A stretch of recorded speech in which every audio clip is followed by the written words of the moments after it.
The following is a Just Green production brought to you by the Might Be News Network.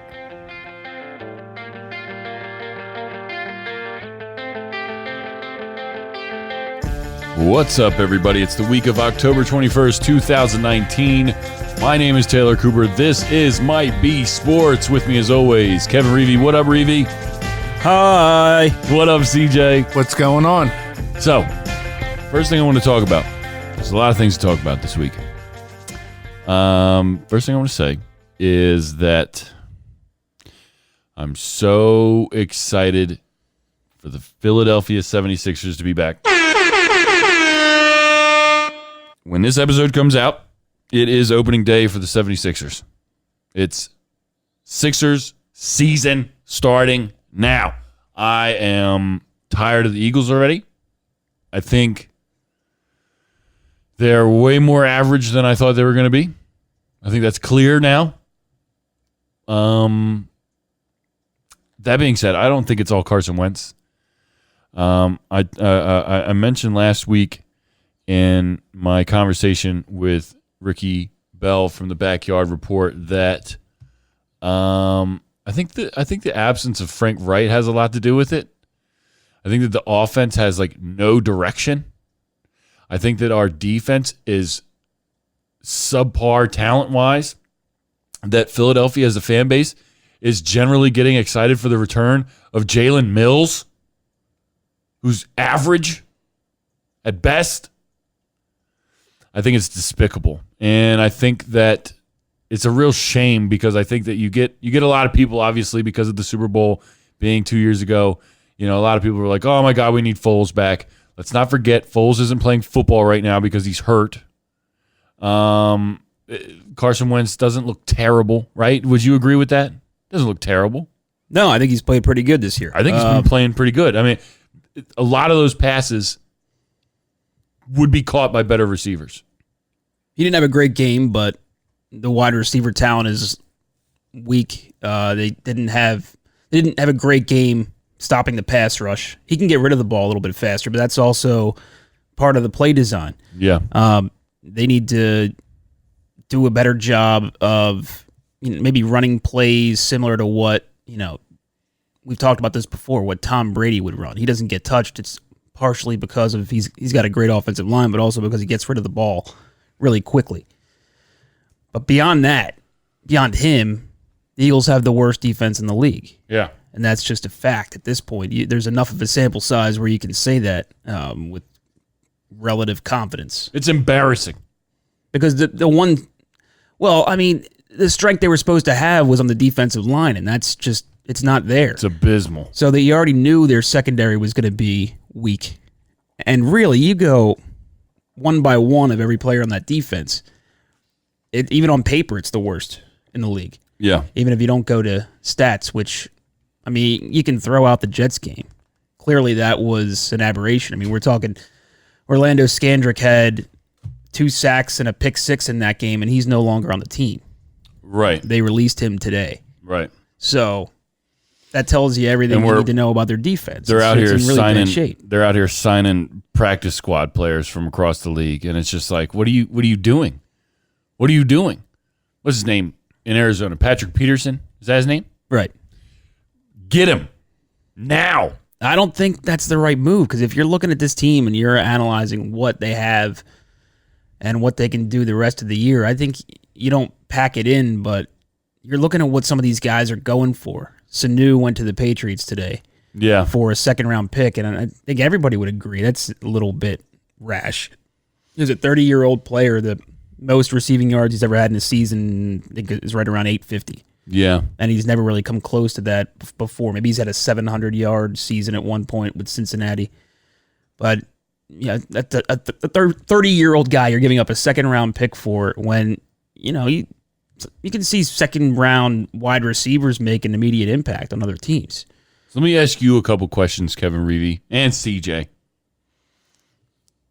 Do you, at this point, not just in the season, but at this point in the Eagles franchise, are you confident? 2 questions. Are you confident in Carson Wentz as the franchise quarterback? Yeah.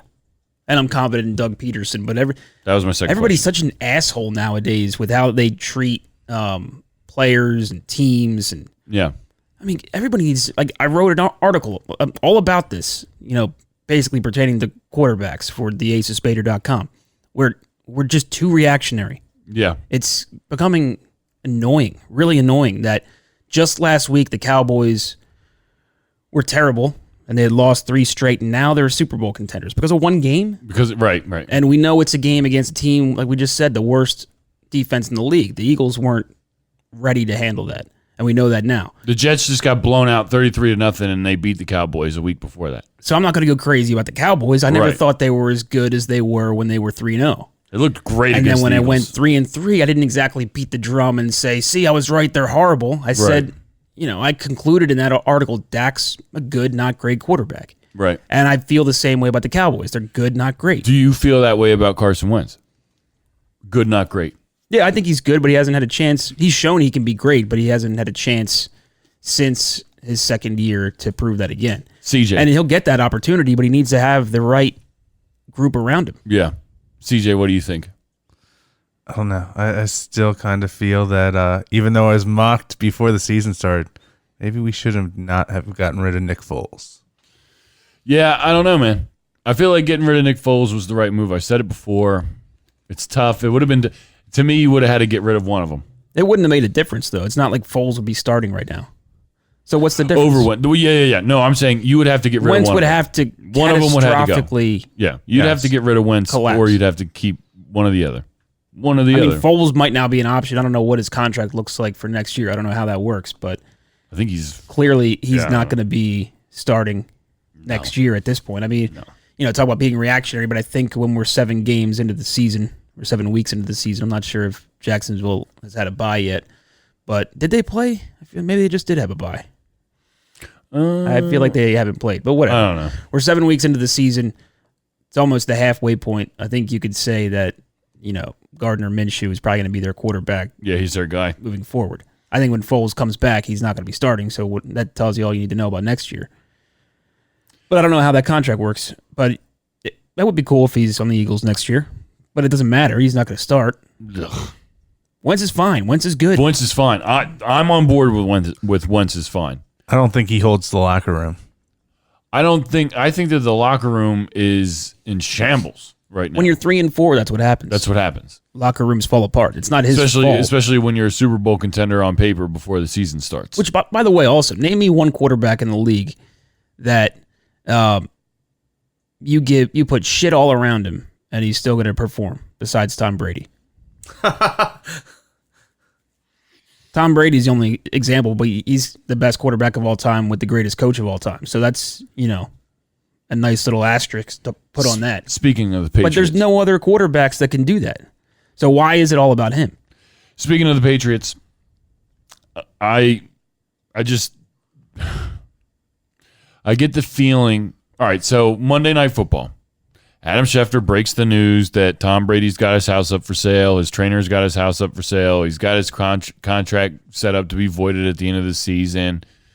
And he kind of led into speculation that, like, he thought for some reason that a 42-year-old Tom Brady was going to want to try and go to a different team.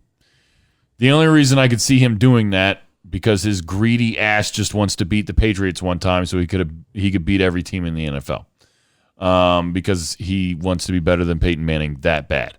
The only other thing. Well, that's a dumb theory. I hate it. Hate him. Hate it. Let me just say this, okay? Patriots look good enough right now that they might not lose a fucking game this year. And they might not lose a game this year, including the Super Bowl. I feel like they've won Super Bowls with way worse teams.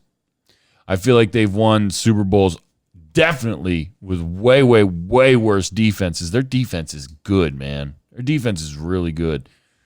But then I think that shit. I think about that. I'm like, wow, the defense is just, they're on point. Their offense looks great. I looked at their fucking schedule this year and how they've done so far. 7 weeks, 7 wins against 6 teams because they played the Jets twice already. So only one of these teams out of Pittsburgh, Miami, the Jets, the Bills, the Redskins, the Giants, and the Jets again has a winning record. That's the Bills. They're at 5-1. Let me just run down this real quick. Week 1 win against Pittsburgh 33-3.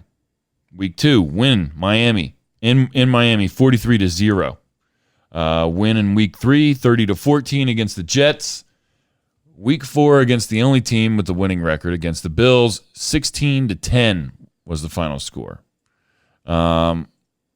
Week 5 win against Washington 33-7. Week 6 win against the Giants 35-14. Week 7 on Monday Night Football, a complete and total blowout of the New York Jets 33-0. So what I'm seeing from this is that the only good team on their record, they only lost to them by 6 points. And they managed to score less than 30 points on the Buffalo Bills, whereas they scored 30 or more against every other opponent so far this season. Does that make the Patriots worse than they actually are, or what does it mean? Does that mean anything to you? No, because there's not a lot of great teams in the NFL right now, period. Fucking golden brick road for these cocksuckers, and I'm sick of it. I'm sick of it. First of all, it's yellow brick road. What did I say? You said golden. Is that wrong? CJ, Yeah, that's wrong. It's yellow brick road. Yellow brick road to the fucking Super Bowl for these cocksuckers, and I'm sick of it. Sick of it. First of all, it's dick suckers. But all right, so... but their schedule going forward, they have the Browns, the Ravens, the Eagles, the Cowboys, Texans. Yeah, they have some pretty decent It's kind of a rough stretch, but I mean... Yeah. No, you're right. You can say their schedule's easy, but there's a lot of shit teams in the NFL right now. Still not a lot of winning teams on that list, though. Eagles, sub 500. Browns, sub 500. I mean... Who else did you just say? Ravens will be a good game. They got the Lions, right? That'll be a good game. Speaking of the Ravens, let me talk about the Ravens. Yeah. I was dead wrong, but I still don't understand how that game happened last week, how the Ravens ended up winning that game when, man, it was, I want to say Lamar Jackson had somewhere around like 150 yards passing. This keeps happening, but he had over 100 yards rushing. And somehow they do it again. They beat the Seahawks, which is by 2 touchdowns. It's crazy to me. And it's one of those things, I looked at the line, and the line was like 3 points.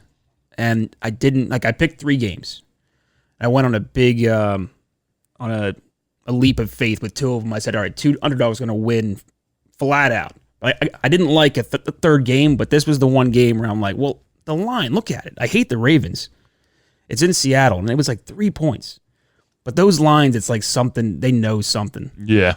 This is, shoot, I forget the guy's name. He was the old punter for the Colts. He's got his own show, funny guy. Oh, McAfee? Yeah, Pat McAfee. He has said on his podcast, like, he literally believes in time travel. And he thinks some of these lines that look weird, that end up covering, there are people time traveling from the future that are betting on these games and messing up the lines. Because, I mean, come on, man. Like, 3 points. I think he believes in time travel because of The Simpsons. I've heard him talk about The Simpsons a lot before. I believe in time travel, but he's way too out there. With how great the Seahawks looked, and they were 5-1 going into that game, just a 3-point favorite, and then they end up pulling it out, and Russell Wilson looks like shit. Lamar Jackson looks great for Lamar Jackson, but it's all a mirage. With guys like him, it never works. It's never worked, so it will never work. Mike Vick, Vince Young, you're seeing Cam Newton. Usually what it is, RG3, there's a moment where they get hurt, and it all goes downhill. Cam Newton's the only example where it was just a combination of a bunch of hits, and he's just a shell of himself. Yeah. Yep. He'll never, ever be the same. No. But it doesn't work. It'll work for a season or 2. You could pick out, like, how many seasons actually worked out for Cam Newton and the Panthers? Yeah. Where he had a great year and the team had a great year at the same time. Yeah, it's definitely hit or miss Two at down there. most. Yeah, yep. So- they were right around the same time too. Mike Vick, same deal. Yeah. Vince Young had the 1 year. It takes a little bit of time to figure these guys out, but then they're done. The Ravens, I feel like they haven't played a lot of. Lamar Jackson hasn't been around that long. He started halfway through last year. So I kind of thought this year he would struggle a lot because he would get exposed because of that experience last year. Maybe it's taken a little bit more time. I don't know what it is, but I feel like when he plays a team like the Patriots, forget it. He's going to be exposed. It's going to be one of those things right now. They're talking about Lamar Jackson. There was a thing on one of those PTI shows, whatever it was, the Stephen A. Smith one, where I was in a bar. I couldn't hear what they were saying, but the bottom scroll thing said, "Is Lamar Jackson already an elite quarterback?" This is the reactionary shit I'm talking about.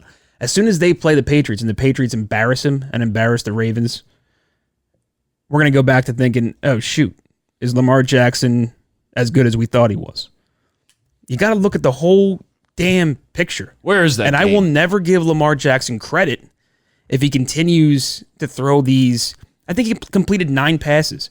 If he's a running quarterback and a running quarterback first, I don't care how many games he wins in the short term. It's not a long term. That game's answer. in Baltimore.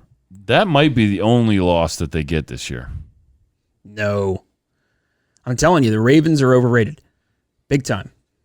Because they're getting by.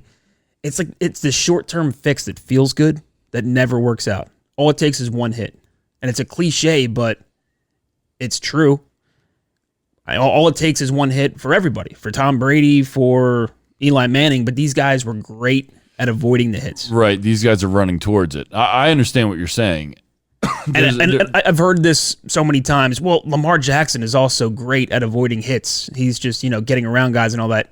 Bullshit. That's such a joke. When he's out in the open field, he is a runner like anybody else. And when he gets popped. So, all right. So you're going to be right eventually. You're going to be right eventually. There's no doubt in my mind that eventually. And if one thing goes wrong, like if your index finger gets popped out as a running back, that could be. If Drew Brees was a running back, I forget what he did. He broke a finger or something, right? Yeah, but it was on his throwing hand. Yeah. If he was a running back, he'd be back in that game. Yeah. Right? Yeah. So if it was his non-throwing hand, he might have been back in that game. So there are more ways for a quarterback to get hurt that's going to affect their game. So what I'm saying though is that eventually it might not be. It might be this season. It might be 5-6 seasons from now. You're going to be right. Somebody's going to hit him, and basically be the beginning to his end of his career, right? Because like you said, and I 100% agree that with just about every football player, there's a signature injury that just kind of that's the beginning of, that it's going to happen. And Cam's like 31 and he's already done. Yeah. Yep. But like, as far as who the fuck, I'm blanking on his name, the guy from Baltimore, he is so elusive. It's amazing watching what he's doing. He's out in the open field. His awareness is what I think is something that he has that a lot of people don't have. And his awareness, the ability to just pump the brakes real quick, dodge, dip, dive, whatever he's doing it really good. Lamar Jackson, I mean, he's on fire right now. And of course, that's not going to last forever. But in a season where his division is significantly weaker than it usually is, I think that's a good chance for him. That's a good opportunity to really get that push into the playoffs, see how the postseason goes for him, as long as he can stay healthy, which so far this season he's definitely done more of the passing than he certainly did last season. I think he's going to get better with that. He jokes around about it a lot. I actually really enjoy a lot of his press conference stuff that I've seen. Seems like he has a good sense of humor. Obviously, something like that probably comes with a winning record, which they have. I doubt that he'd be as funny as he is right now if he had the same record as, say, the Eagles. But, I mean, right now it's an interesting situation. I enjoyed him in college. I think he looked really small for me to be in the NFL. So you're right. I think that there's going to be a hit eventually that's just going to be like, well, shit, that was fun while it lasted. Yeah, and not even that. I think even if he stays healthy, I was giving him kind of the benefit of the doubt in the beginning of the season that maybe he is a better passer. Maybe he's on the same level as, everybody else for the most part. But now I'm thinking that might have been reactionary. And why, because he worked in an offseason, should he automatically be a great passer? These are like skills that quarterbacks in the NFL work at their entire lives. If it wasn't a strength, if it was actually a negative for him last year and throughout his entire career for the most part, why does working on it in one offseason make him great at it? The same argument I had with Ben Simmons and hitting three-pointers. You're not going to be great at it, no matter how many off seasons. It's a natural thing. It's something you work your entire life for. You can't, no matter how much work you put in at 25 years old, you can't be Steph Curry. You can't be Tom Brady. Same deal. So Lamar Jackson, he can get better at that kind of thing, but he's never going to be good enough to take away the running aspect of the game. And if he primarily focuses on the running aspect only, he'll get solved by these better teams. The Patriots will tear him apart. It's not even about getting hurt. People solved Mike Vick. They solved Vince Young without, Vick or Young necessarily ever getting hurt. Vick at the top of his game couldn't make it past the NFC Championship. So Right. Because he didn't have that extra factor. So, and hey, by the way, Mike Vick back then, way, way, way better than Lamar Jackson now. There's a ton of running quarterbacks in the league. Lamar Jackson is the best of them, but it's a factor that teams expect and they're prepared for. When Vic was doing it, it was only Vic. So right. It's not something that they've never seen before, and you're totally right about that. It's just I think that this guy, man, he's got a special talent. I'd like to see it last a little while. I hope that he protects himself and gets it, keeps it somewhat safe. I'd like to see him go, at least into the playoffs. I think he's going to have a good career as long as he can stay upright. Seems to be off to a good start for sure. Right now, he's my clear-cut candidate for MVP right now. Like, there's him and Tom Brady. But even Tom Brady, the Patriots are really killing it this year. Lamar Jackson is killing it for the Ravens right now. Yeah, I just don't see it holding up. But, speaking of that, another running quarterback, kind of the same ilk. I watched a lot of Kyler Murray this weekend, and I actually picked them over the Giants. And it's the first time I really got to sit down and watch a whole Kyler Murray game. And, man, I see the talent that he has, but I don't think it's ever going to work. He's so tiny. And yeah, he's really little, man. I don't understand the propaganda around his arm strength. I wasn't impressed. He had the arm strength of a 5'9" guy. I saw some throws that just floated up there. I saw him with a deep pass that he was 10 yards short on. His man had the defense beat, and he was 10, 15 yards short on it. And that was him throwing as far as he could. And I'm thinking to myself, shoot, Carson Wentz at his knees can throw it further than that. Yeah, dude, I think they're just trying to hype him up. But he has all the talent, though. He's really good. He's got awareness. He's like a mini-me Russell Wilson. He's got the awareness. I don't think he runs unless he has to. He looks to throw first because he can. He has unbelievable accuracy, but that arm strength, I think it's, what have I been hearing about? And I've seen highlights, and I think it's the highlights. When you're only seeing highlights, it's what it does. It highlights a player's ability. And you look at all the throws he makes, the good and bad, throughout an entire game, and I'm just not impressed. The accuracy's there. He's having a pretty good season. But I just don't see how that's going to keep going. And it's just size. That's it. And you wonder, when he plays games, if it's a downpour, trying to think, were they playing, actually maybe it was that in New York? I think that game was in New York. It was wet all over the Northeast. I got to look that up. But I remember thinking to myself, how's he going to be able to hold on to the ball? If it's a wet game, if it's a snowy game, let me look this up, see where that game was. Because maybe that was the game where I was wondering, how the hell is this quarterback holding onto the damn ball? But, yeah, it was in New York. So it was a wet game. Guys like that, I don't know. Maybe that's why the ball didn't come out as crisp. But, man, long term, is that going to work? I mean, if the size isn't right, I mean, he's elusive. And, you know, those guys. Mini-me Russell Wilson. Don't get hurt. Russell Wilson, you're right. And that's where I'm at with Lamar Jackson. With Lamar Jackson. He's very elusive. But I don't see him as a small guy, though. Who? Lamar Jackson? Yeah. To me, he's small, like thin. Like he's like real, you know, he's taller than Kyler Murray. And my issue with Kyler Murray is his height. Because like to me, like, all right, we've talked about Drew Brees is a great example, and Russell Wilson as well. Their height. They're really short guys as far as like their linemen go, as far as just like the whole game is concerned. And like they're pushing almost too small to me. Like I don't know how they've been as successful as they are. I'll put it that way. And I think that he's facing an uphill battle just because of that. You know what I mean? I think that he's going to be forced out of the pocket just for that sometimes, and that's going to leave him vulnerable.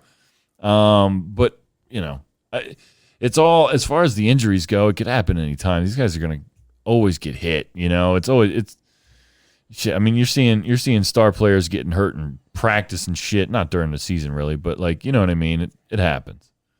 One thing I want to talk to you about quick before break is I want to get your World Series predictions. What do you think? What do you think? It's down to the Nationals, the Astros. As we're recording, Game 1 is tonight. I know that you're pulling for the Astros in your heart. Do you feel like they're going to win? And if so, how many games? Yeah, I mean, on paper, it looks like it favors the Astros pretty strong.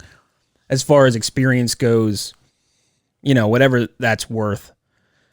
I don't know if it really matters all that much once you get through 162 games, then you're playing through the playoffs, 2 rounds already in.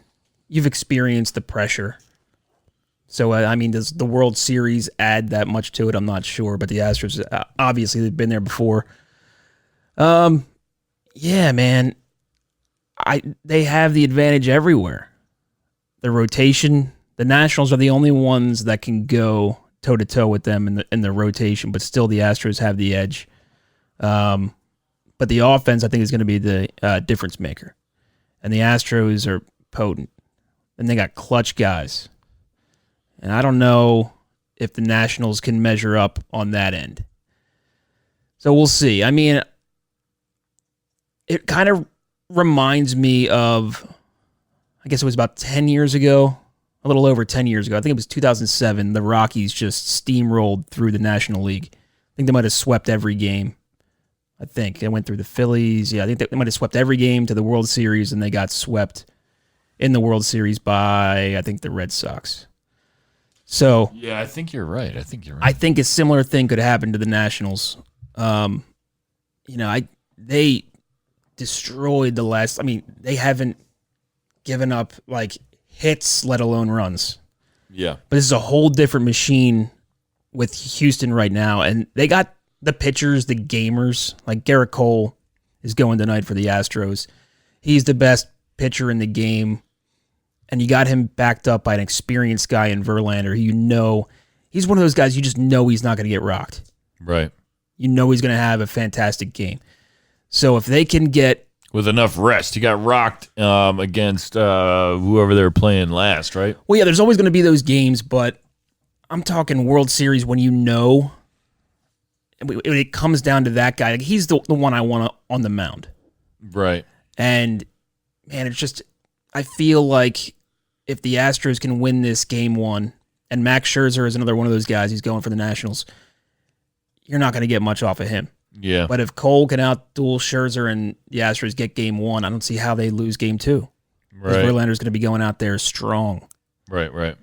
With rest. Yeah. So. It's going to be a good series.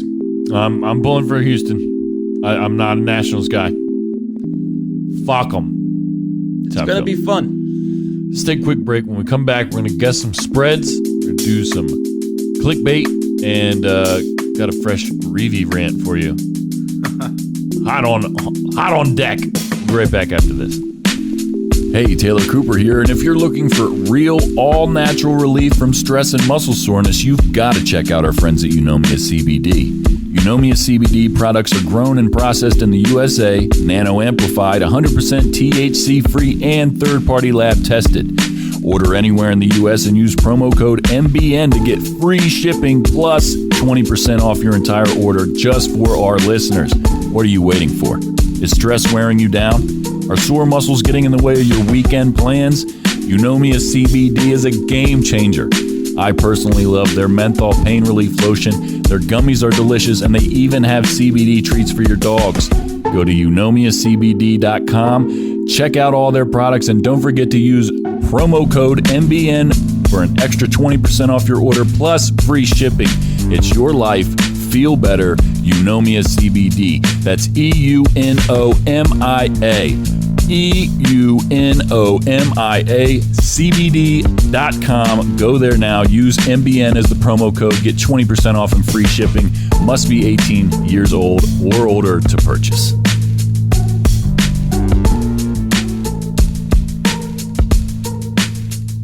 So you've been listening to the Might Be News Network, but you still can't get enough each week? Become our patron on Patreon. Head to patreon.com/MBN Network to become a patron and get exclusive content now. For as little as $5 per month, you'll get access to extended episodes of all your favorite shows, as well as perks including MBN merch and monthly giveaways. Just want to support the network? Become a patron for as much or as little as you'd like. Get bonus content each week and head to patreon.com/MBN Network. Your contributions help us make this network bigger and better than ever before. Patreon.com/MBN Network.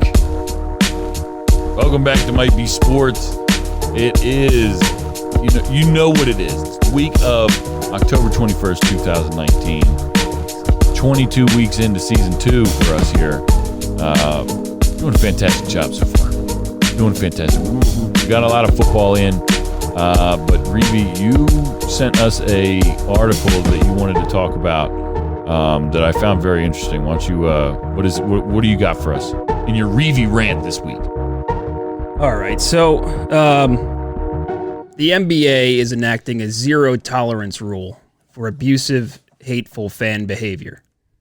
Now, it includes a lot of stuff. I mean, the hateful language. Let's say.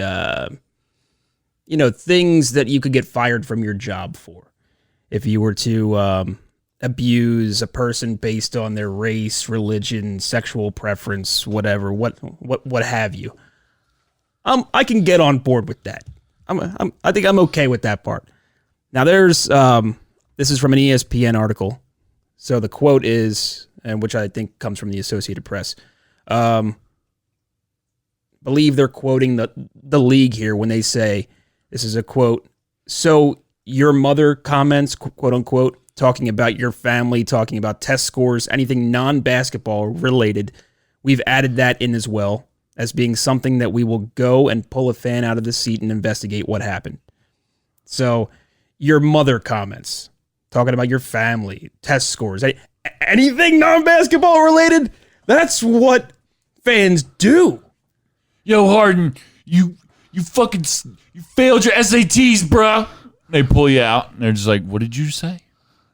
What did you say? This is so absurd. And, players get so upset over these things. And how about they just ignore it? How hard is it to just ignore it? It's part of the game. The abusive fan behavior. These are the fans, by the way, that they're paying the most for the seats. And we talked about this with, basketball and the Nets, how it's, driving down the value of the best seats in the house. This is going to drive down the value of the best seats in the house. Fans now, they got to watch their code of conduct. They got to make sure they don't abuse the basketball players. And I hate, making this argument, but let's be reminded, these basketball players are making more money per player than any player in professional sports. So how much do they need to be protected, really? And Russell Westbrook is one of these guys. I believe he had an incident last year where he was all up in arms and about being quote-unquote abused by a fan, whatever they said or did. For all the talk of how much danger they perceive themselves to be in, There's no danger. It's the same argument I made for the foul balls, which, by the way, there's an actual danger, but there's no. When's the last time a basketball player got beat up by a fan? Now, I don't know. I'm not in their meetings with their psychologist or their shrink or whatever. I don't know how they're being, psychologically abused by fans. But you know what? Get over it. No one's getting beaten up by fans. No one's getting hit by bottles. That's where it should end. Who cares? I think Meta World Peace had a couple good hits against him in that whole brawl. As long as you're not saying something that's already protected, you're not supposed to curse and all that. You're not supposed to make it an uncomfortable situation for other fans. Then I don't give a shit what you're doing.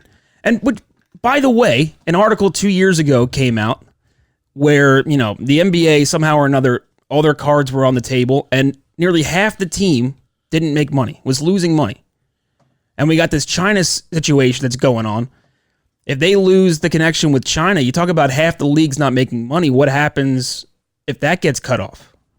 You got a ton of... You're looking at an eight-team league straight up. Are you telling me Memphis can survive if it's not for teams like LA and New York sending them money? And even with revenue sharing, they're just barely getting by. If getting by at all, which I made the connection where, the movie was The Big Short, where they explain... If it wasn't for that movie, I would have no idea what any of this financial shit means. But there's a similarity there, where you got these big-time teams, the LAs, the New Yorks, the Brooklyns, that can actually pull in a lot of revenue.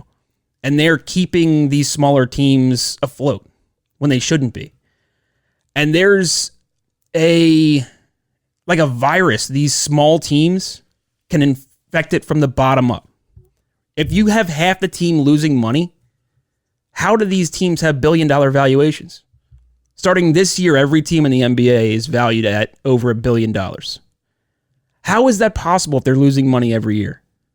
Because of their connection with the other teams. But as individual entities, they're nothing.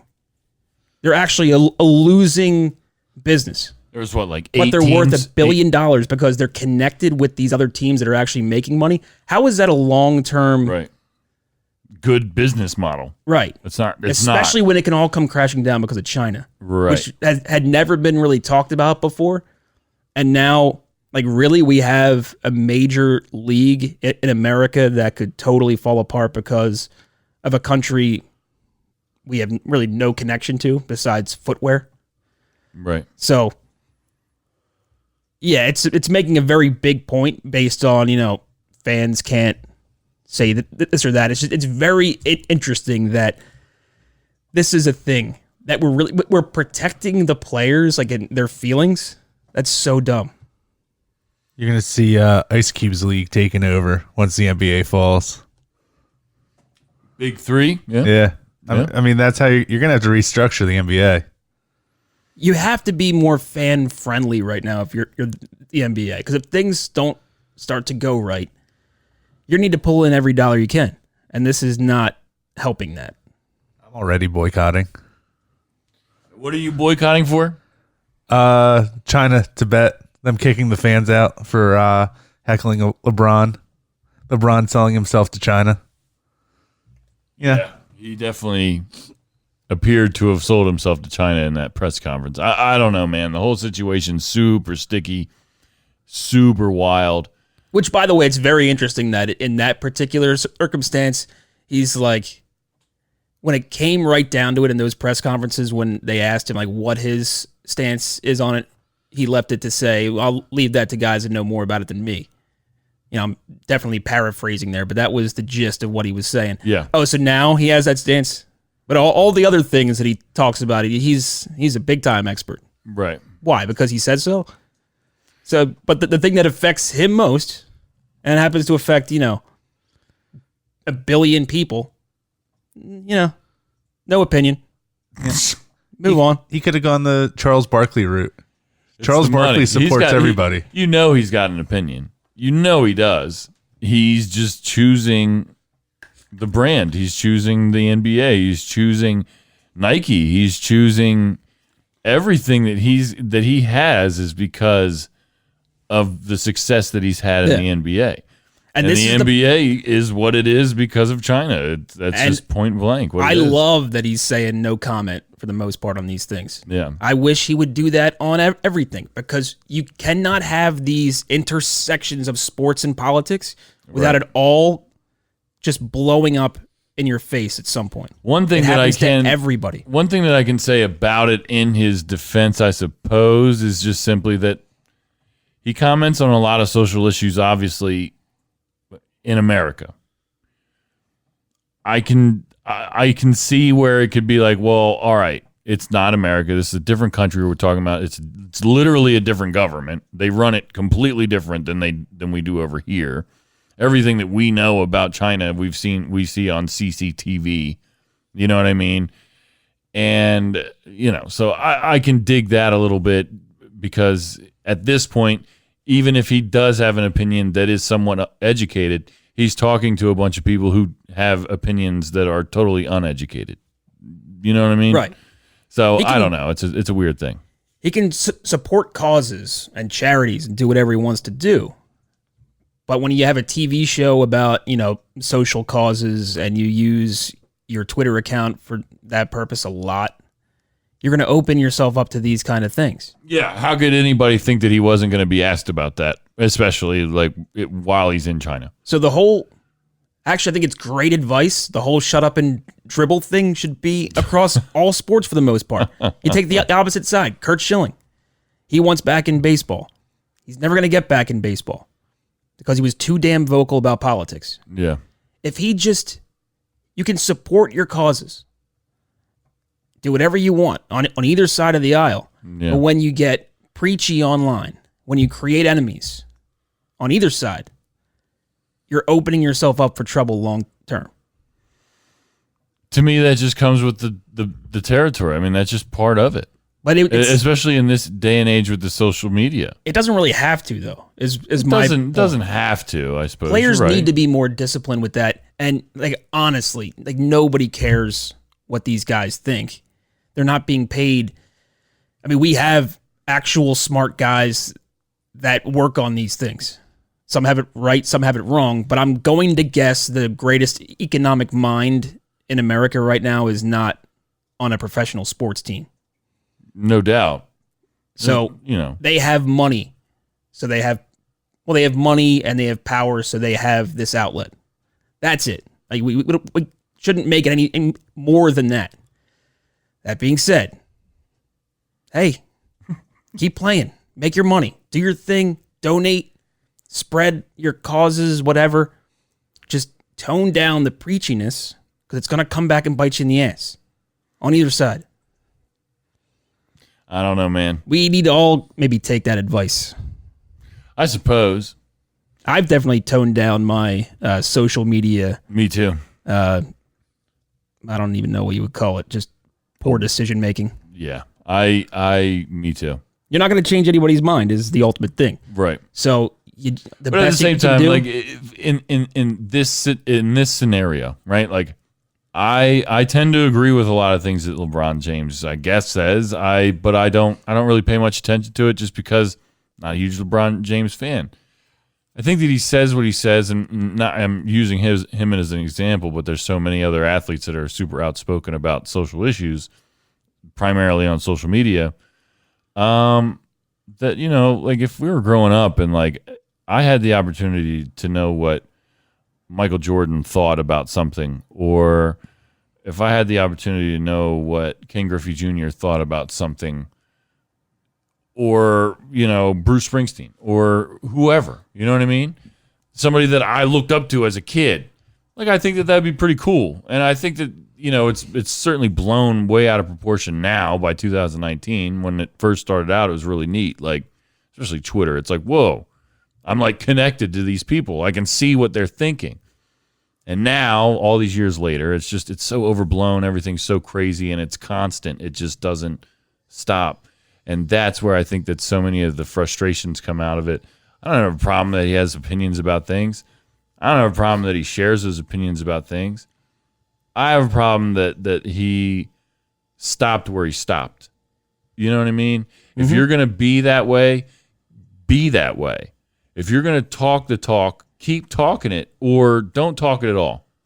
Like, I am an uneducated person as far as what's going on over in China. I know that there's been a lot of riots. I know that it's been very violent. I know that it's been very, very crazy over there. Again, all I see is what's on TV. I don't know anything about what's really happening over there. LeBron James sees it when he makes trips over there, but he doesn't know what's really going on over there. He's not going to speak out against China because China's got sweatshops making his shoes. What is he going? He's making a ton of money because of cheap labor in China. LeBron James isn't going to. He's going to stop there. You know. So to me, it's just kind of like, all right, I take it at face value. That's it. Say what you want to say, but that's where it is for me, at least. It's like, ugh, I don't know. It's a sticky situation. Yeah, just with this China shit, they should all shut the fuck up because I want the NBA to keep going. That's how I feel. No, restructure, boycott. In a nutshell. Restructure what, CJ? What do you want? Like 8 teams? You want you can have the same amount of teams. You just have to make them viable. So Reeve goes on these rants about the players. It's a players league, this and that. So you start kicking them out for their high payroll. See who comes back. You make it more about a team sport. How do you mean? What do you mean by that? So part of that article that you shared was about, one of the major costs is payroll for the players and all that. So these other teams can't survive because they have to make the payroll. Put a salary cap. Well, there is a salary cap, but Lower it. I wonder. Just get rid of it.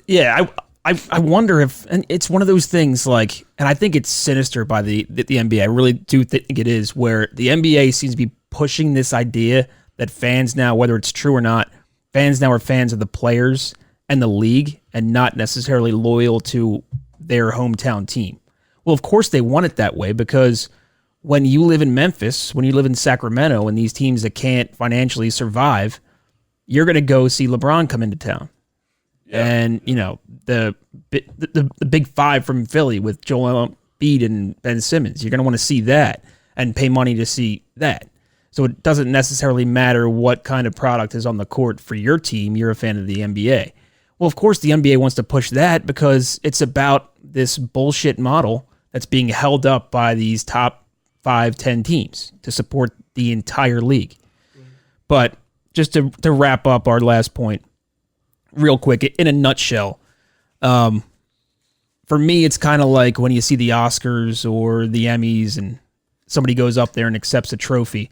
If we're all being honest, when they go up there and they talk about the water shortage in Madagascar or whatever, any multitude of these issues that I have no idea about, do you think it has a real positive effect the next day?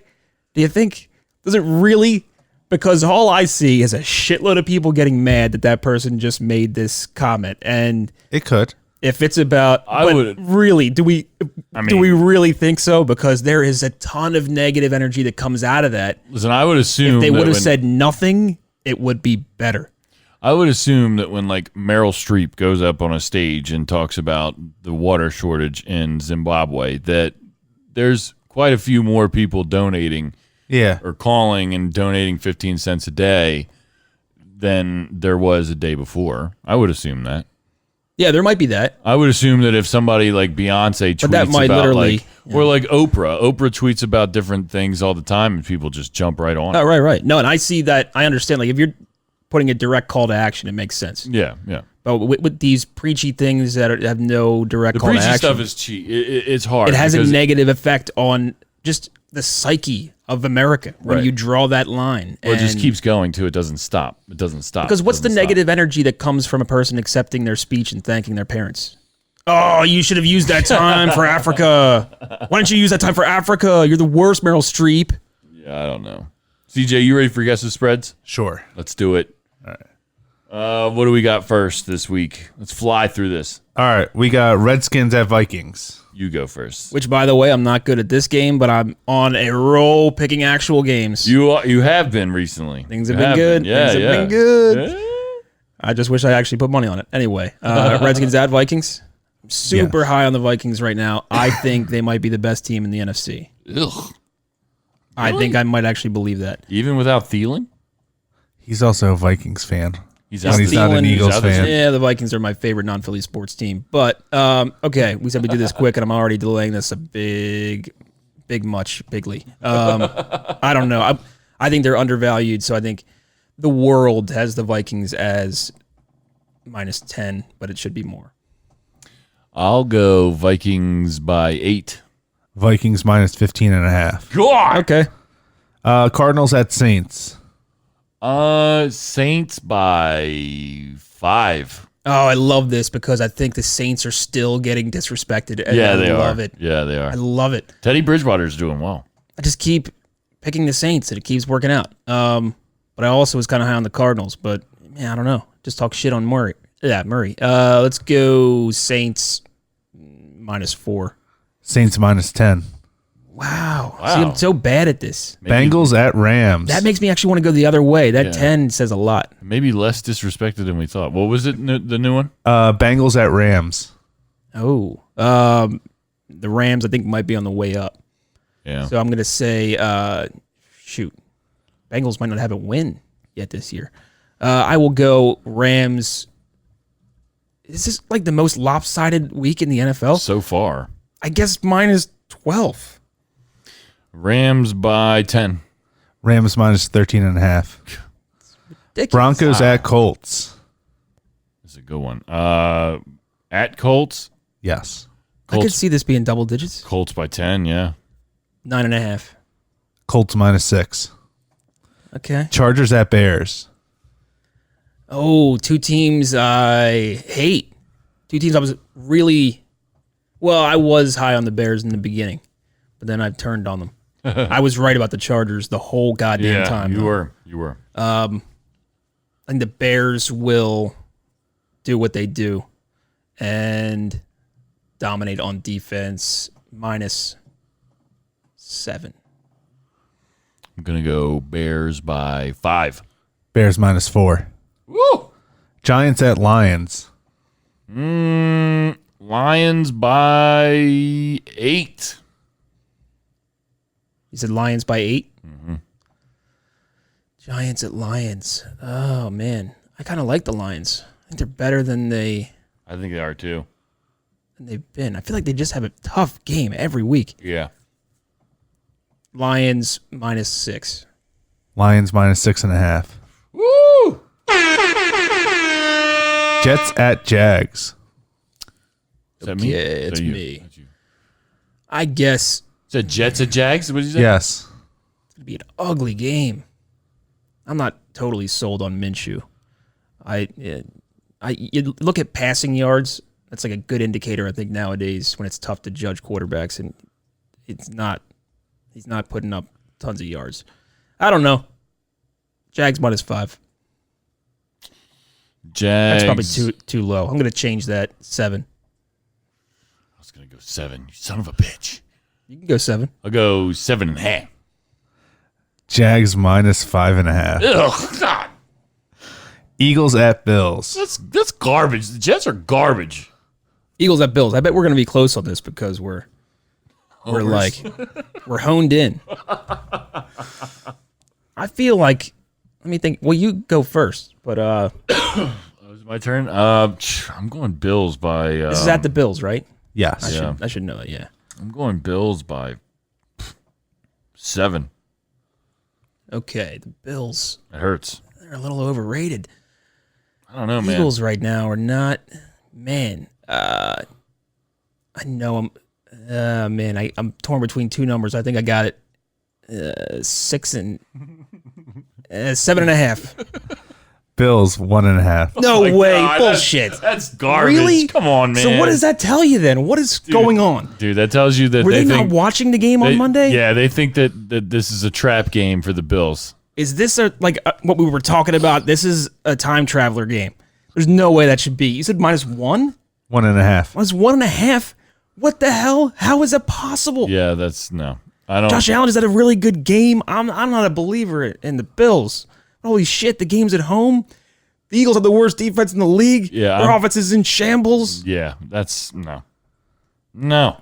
Bucks at Titans. You know what that means, though? The Eagles are going to win. Yeah, the time traveler told us so. I'm not even going to watch. It's awesome. What's the next one? Bucks at Titans. I know so little about the Titans. They're just so uninteresting. But Mariota's out. Yeah. I'm Well, going they to benched go. him. Well, yeah.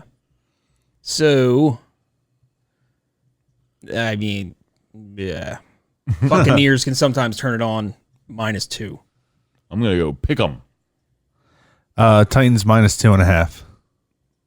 I went the wrong way with that. I don't know. But I could never bet on a game like that because it's just too much bullshit. That you Yeah, have yeah. no idea, like, Super mediocre.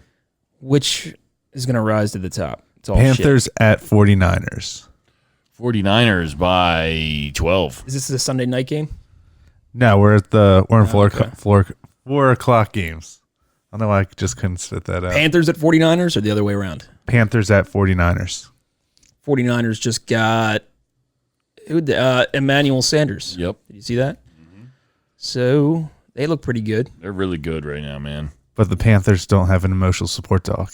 I'm not a believer in the Panthers. I will go 49ers by 7. What did I say? I said 10. Oh. Yeah. 49ers by 5.5. Wow, that's no. Browns at Patriots. Is that me? Browns at Patriots. Yeah. Well, I think this is going to tell you a little bit about Lamar Jackson, because if they can shut down Baker Mayfield and him running the ball, which he hasn't been doing that much this year anyway, but if they can kind of shut down that aspect of his game, maybe they can really do it to Lamar Jackson full time. You would think this has to be, I'll go with 10.5. It's probably not enough, but Tom Brady hasn't been, he's had 1 touchdown in his last 3 games, I think. So I don't know. I'm going to go Patriots by 12. Patriots by 12.5. Raiders at Texans. Texans by 6. I don't know what to think about the Raiders. I was kind of high on them, and then they just shit the bed. And then, Texans kind of turned it around. They look a little better. I think the line, because the trend is they're going in opposite directions right now, it's got to be Texans by 8.5. Texans by 6.5. Packers at Chiefs. That's you. That's me. Good game. That is a really good game. I'm excited to watch that one. That's got to be the Sunday night game, right? Yes. Okay. At Chiefs. Sunday night games have been good this year. I did an article on this. Like, the Chiefs don't play that great at home. But that was more based on Patrick Mahomes, and he's not going to be playing. So, I don't know. I'm not going to give... They're going to get credit for the home field. The line's going to be, I'm going to say, -3.5, but the Packers win. Underdog's going to win outright. Where is this at, CJ? Kansas City. Who was their backup quarterback? I don't even know. Matt Moore, I think. He used to be starting quarterback for the Dolphins. I think he's actually been pretty good. He's decent. But he got bumped by Tannehill, and I don't think Moore ever got a fair shake. Okay. I'll go, man. I'm going to go Packers by 3. Packers by 4.5. It's going to be a great game. And your Monday night shit show, Dolphins at Steelers. Wow, what an embarrassment for ESPN. And these games always go The exactly second how you expect in a them row. to, also. Ugh. They always end up exactly how you expect them. This is not going to be a good game. No. Steelers, It's going to be like 10-6. yeah. Or 3-0. Steelers by 3. I don't even know if it was my turn. I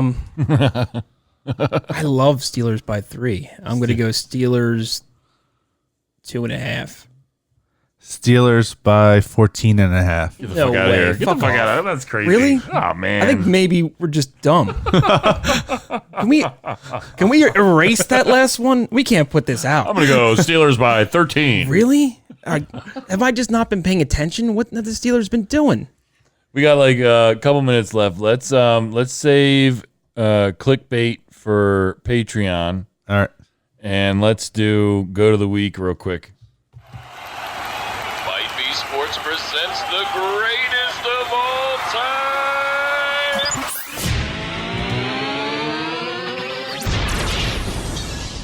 Of the week. My go to the week. Clear cut go to the week.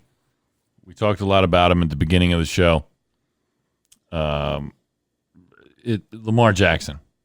Lamar Jackson, as of right now, 2,226 total yards offense. That's more than the Oakland Raiders. It's more than the Denver Broncos. That's more than the Buccaneers. That's more than the Bills, the Titans, the Bengals, the Panthers, the Browns, the Colts, the Redskins, the Steelers, the Bears, the Dolphins, and the Jets. That's incredible. And he's having the season, an incredible breakout second season. I hope so much that he stays healthy. I am not a Ravens fan, but I am a Lamar Jackson fan. He is my clear cut go to the week. What do you got, Reevy? All right, so I talked about how the Raiders kind of let me down last week, and I haven't been that high on the Packers.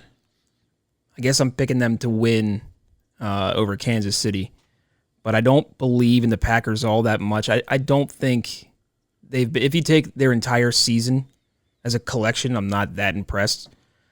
But Aaron Rodgers had an Aaron Rodgers type game. 429 yards, 5 touchdowns, 0 interceptions. This is what we talk about that's an amazing game. One of his best games of all time. He actually ran one in. He scored 6 touchdowns himself. So, incredible game. I think Oakland's kind of an okay opponent, so it's not like he did this against Miami. But when we talk about, overreacting week by week, Aaron Rodgers is not the same guy. It's the first time this season he's thrown over 2 touchdowns, and you just go game by game. He had 203 yards and 1 touchdown against Chicago. The next week, 209 yards and 2 touchdowns. The week after that, 235 and 1. That's 3 straight games he couldn't pass over 235 yards to start the year. So he's not the same guy. He's not the clear-cut MVP of the league, and people were saying the most talented quarterback to ever play the position. But for 1 week, he's my GOAT, and we'll see how it goes going forward. This game is going to tell you a lot. I agree. It's going to be a good week for football. Reevy, great job. CJ, great job. Thank you. See you guys next week. Go to patreon.com/MBN Network to hear the next 30 minutes of Might Be Sports. Also, go to eunomiacbd.com. That's EUNOMIACBD.com. Find something that you like on there. They got gummies. They got treats for your dogs. Use promo code MBN. Get 20% off and free shipping. Don't be stupid. Go do it now. We'll see you next week.